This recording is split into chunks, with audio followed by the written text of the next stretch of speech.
Fish pulao রেসিপিটা তোমরা অনেকেই দেখতে চেয়েছো, তাই আজকে তোমাদের কাছে শেয়ার করছি। এখানে আমি কড়াই বসিয়ে দিয়েছি আগেই, তারপরে সাদা তেল দিয়ে দিলাম। আর দেখো, আমি এই রান্না করতে করতে আমার কিন্তু আরো রান্না ছিল। পুঁই শাকের তরকারি হচ্ছিল পাশে। তারপরে এখানে তেলটা গরম হয়ে গেছে, আমি এখানে গোটা গরম মশলাগুলো দিয়ে দিলাম। দারচিনি, এলাচ, লবঙ্গ আর এক টুকরো জাবিত্রী। ভালো গন্ধ বেরিয়ে গেলে আগে থেকেই আমি কাজু বাদাম কিশমিশ ভিজিয়ে রেখে ভালো করে ধুয়ে নিয়েছি, সেই বাদাম কাজু বাদাম কিশমিশ দিয়ে দিলাম। আর দিয়ে দিলাম কয়েকটা তেজপাতা। একটু হালকা লালচে করে ফ্রাই করে নেব। তো ফ্রাই করা হয়ে গেছে, খুব একটা ডিপ ফ্রাই করব না। তারপরে এখানে আগে থেকেই আমি চালটা না ধুয়ে শুকিয়ে রেখেছিলাম। আর তারপরে বাকি মশলাগুলো আমি চালে মাখিয়ে রেখেছি 10 মিনিট। তো সেটা তোমাদেরকে দেখানো হয়নি, কারণ কি আমার অনেক কাজ থাকে জানো তো, সেই কাজের মধ্যে না আমি ভুলেই যাই। তো চালের মধ্যে আমি গোলমরিচ দিয়েছিলাম, গোলমরিচ গুঁড়ো, সামান্য নুন, আর দিয়েছি ঘি, আর দিয়েছি আদা বাটা আর সামান্য কাঁচা লঙ্কা বাটা, দিয়ে ভালো করে মাখিয়ে রেখেছিলাম 10 মিনিট। তো এবারে চালটা দিয়ে আমি আরো 2 থেকে 3 মিনিট চালটা ফ্রাই করে নিলাম। তারপরে এখানে জল দিয়ে দিলাম পরিমাণ মতো।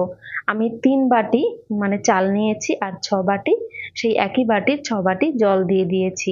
ভালো করে চালটা জলের সঙ্গে মিশিয়ে দিলাম। এবারে জোরে আঁচ করে ঢেকে জলটাকে ভালো করে গরম করে নেব।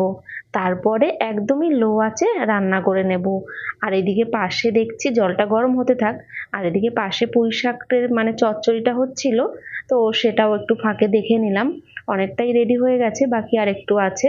তো আমার কি বলতো, এই আজকে এই পিচ পোলাওটাও না কয়েকজনের অর্ডার ছিল, আর নিরামিষেরও একটা অর্ডার ছিল। তাই এই পিচ পোলাও করতে করতেই আমাকে সাইডে নিরামিষ রান্নাও করতে হয়েছে। আর এখানে চিকেনটা এখনো রেডি হয়নি, ধুয়ে জল ঝরতে দিয়েছি। আর দেখো জলটা ভালোই গরম হয়ে গেছে। এবারে স্বাদ মতো নুন দিয়ে দিলাম। ভালো করে নুনটা মিশিয়ে একদমই লো আঁচে আমি ঢেকে রাখবো।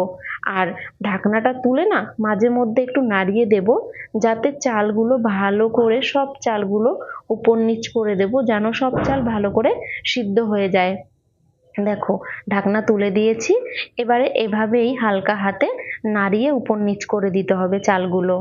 আমি এভাবে ঢেকে ঢেকে অন্তত 2 থেকে 3 বার আমি চালটা ভালো করে উপর নিচ করে আবার ঢেকে রেখেছি লো আছে।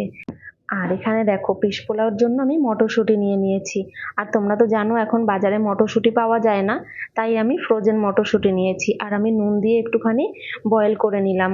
তাতে কি হয়, মটরশুঁটির গন্ধগুলো বেরিয়ে যায়। আর এখন ফ্রোজেন মটরশুঁটির একটা গন্ধ থাকে, তাই আমি রাইসের মধ্যে আগে দিলাম না, আগে ভালো করে একটু ফুটিয়ে জলটা ফেলে দিয়ে তারপরে আমি মটরশুঁটিগুলো এবারে রাইসের মধ্যে দিয়ে দিলাম। আর পরিমাণ মতো চিনি দিয়ে দিলাম। আর দিলাম এখানে কয়েকটা গোটা কাঁচা লঙ্কা আর কয়েকটা চেরা কাঁচা লঙ্কা। এবারে ভালো করে এই মশলাগুলো মিশিয়ে নেব। ভালো করে উপর নিচ করে মিশিয়ে নিলাম। তারপরে আবারও ঢেকে রাখবো লো আছে। তারপরে আবারও ঢাকনা তুলে নিলাম। আর দেখো, রাইসটা আমার প্রায় রেডি হয়ে গেছে। তারপরে আমি শেষের দিকে ঘি দিয়ে দিলাম। আর এই শেষের দিকে ঘি দিলে না ঘিয়ের গন্ধটা খুব ভালো আসে, তাই আমি একদমই লাস্টের দিকে ঘি দিয়ে দিই। ঘিটা ভালো করে মিশিয়ে এবারে ঢেকে রাখবো গ্যাস অফ করে। আর রাইসটা দেখছো একটু দলা দলা লাগছে, তাই না? এটা কিন্তু যখন একদম ঠান্ডা হয়ে যাবে তখন কিন্তু ঝরঝরে হয়ে যাবে। তো গ্যাস অফ করে ঢেকে রেখে দিলাম। আর এদিকে দেখো, চিকেনের মশলা কষাচ্ছি। আর চিকেনটাও ফ্রাই হয়ে গেছিল, চিকেনটাকে ম্যারিনেট করে রেখে দিয়েছি। ফিশ পোলাওয়ের সঙ্গে চিকেন কষা, বেগুনিরও অর্ডার ছিল। তো সেগুলো এখন করছি। আগে পোলাওটা করে নিলাম।